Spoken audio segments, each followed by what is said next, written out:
조재범 코치의 성폭행 의혹과 관련해서 경찰이 전담 수사팀 17명 제대로 그렇습니다. 수사하겠다는 거죠? 이건 맞습니다. 네. 지금 여러 가지, 왜냐하면 성폭행 같은 관련된 사건 같은 경우는 증거를 수집을 해야 되는데 찾기가 상당히 힘들거든요. 그러기 위해서는 사실 남아있는 증거들을 잘 찾아야 되기 때문에 전담반을 꾸려야 되는 상황이 될 수밖에 없고요. 그래서 경찰, 수사관, 그다음에 디지털 포렌식 전문가, 그러니까 휴대전화나 아니면 인터넷상에서 오고 간 대화들을 복원시켜야 되는 일을 해야 되기 때문에 그런 전문가, 그리고 법률팀도 들어있다고 그랬어요. 그러니까 법적으로 이게 어느 정도까지 처벌이 가능할지, 지금 논란이 되고 있는 것도 이번에 선고하려다가 검찰이 좀 미뤄달라고 요청한 거 아니겠습니까? 왜냐하면 2017년 말에 이 폭행과 성폭행이 함께 이루어진 그런 이제 정황을 심석희 선수가 얘기를 했어요. 그러니까 그 부분을 만약에 선고를 내려버리면 다시 처벌을 못하게 되니까 그렇죠. 법률적으로 그 부분 때문에 지금 선고를 좀 늦춰달라고 하고 다시 지금 조사를 하고 있는 상황이기 때문에 다양한 그 계층이나 다양한 분야의 전문가들을 모아서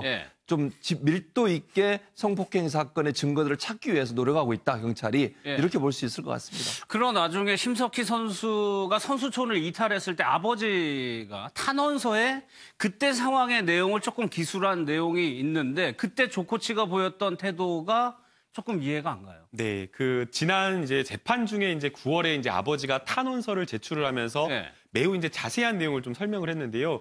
평창 올림픽 직전에 이제 대통령이 오기 전에 이제 하루 전에 이 심석희 선수가 이 대회를 이탈했지 않습니까? 그렇죠. 그래서 이제 그 부분에 대한 이유를 밝히면서 이제 탄원서 내용이 나왔는데, 이탈을 하면서 친오빠한테 오빠 나 죽고 싶다라는 이런 문자를 보냈다랍니다. 그러고 나서 이제 바로 심석희 선수가 연락이 두절됐다라고 하고 있고요.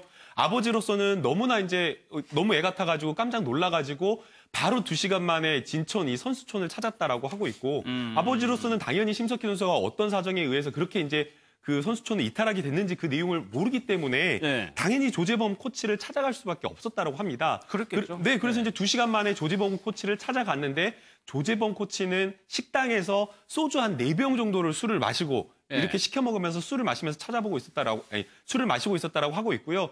그래서 이제 심석희 선수가 어떻게 됐는지 그 자초지정을 아버지가 이 조재범 코치한테 물으니까 식탁을 오히려 내려치면서 법대로 하라고 하면서 아버지까지 겁박을 했다고 합니다.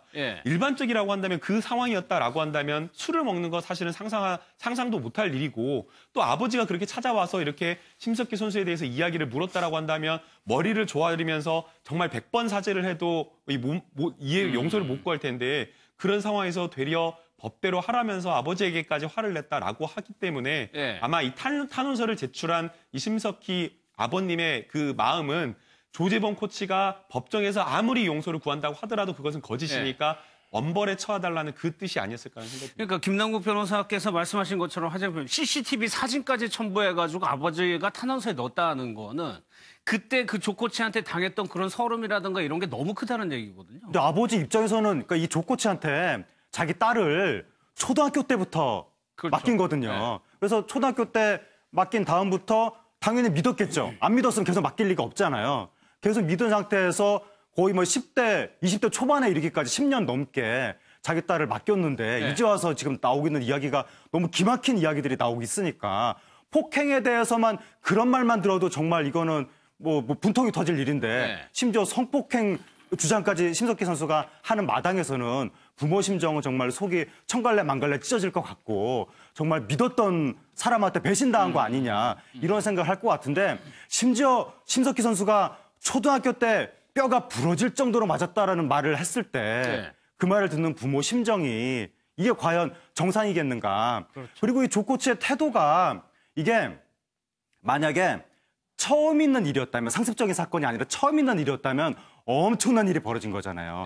심석희 선수가 국가 영웅인데, 금메달 유망주인데 올림픽 직전에 선수촌을 이탈한 거잖아요. 엄청난 사건이잖아요. 그럼 조 코치가 깜짝 놀라가지고 수습하기 위해서 막 노력을 해야 되는데, 그 사건 당일날 심 선수가 이탈을 했는데도 불구하고 태연히 술집에 앉아서 저렇게 술을 마시면서 대응을 했다는 것은 이런 일을 그전에도 유사하게 많이 겪었던 것이 아닌가. 그래서 그러니까 일종의 이런 사건 자체가 상습적이라는 것을 보여주는 정황이 이번에 CCTV로 드러난 것이 아닌가. 맞아요. 햇방으로 뛰어다녀야 될 상황에 깜짝 놀랐어. 이거 엄청난 비상사태가 벌어진 거잖아요.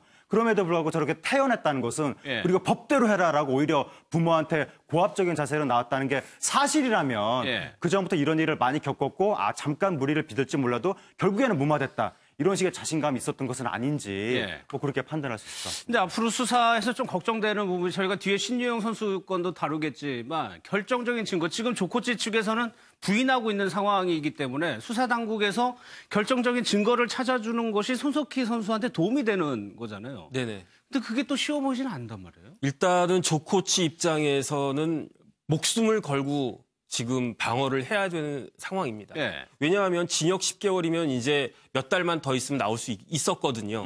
그런데 이게 단순한 상해가 아니고 성폭행이 되는데 예. 여기서 두 가지가 문제가 될 수 있거든요. 첫 번째는 정말로 성폭행이 있었는지 여부를 확인하는 것도 중요하고 예. 두 번째는 언제 성폭행이 있었는지도 굉장히 중요한 것이 왜냐하면 일반 형법에 대한 특별법으로 아동 청소년 성보호법이 있단 말이에요. 이게 형량이 훨씬 더 셉니다.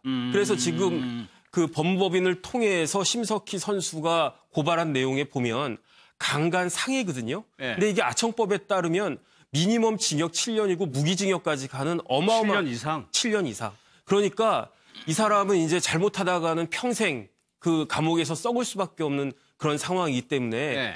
사실이 됐던 거짓이 됐던 어쨌든 자기 자신을 방어하기 위해서 최대한 노력을 갖다가 그러네요. 해야 되는데 예. 그런데 문제는 뭐냐면은 성폭행이 이루어지고 난 즉시 이러이러한 것들을 갖다가 고발을 갖다가 했으면 이런저런 그 증거 자료들이 남아있을 수가 있는데 예. 시간이 좀 지난 것 같단 말이에요. 그러니까 남아있는 거는 이제 문자 메시지나 이제 그런 거 정도밖에 없을 것 같은데 이제 그런 부분들을 일일이 검사해서 삭제하도록 그 조코치가 미리 조치를 취했다라고 하니까 이런 부분들을 과학적으로 밝히는 것이 필요하고 예. 한 가지만 더 말씀을 드리면은 사실은 피해자의 진술도 물적 증거이기는 하거든요. 예. 그러니까 진술이 일관되고 다 이렇게 납득할 만한 정도가 되면 심석희 선수의 진술만으로도 사실은 판사가 유죄를 인정할 수도 있을 수 있습니다. 예.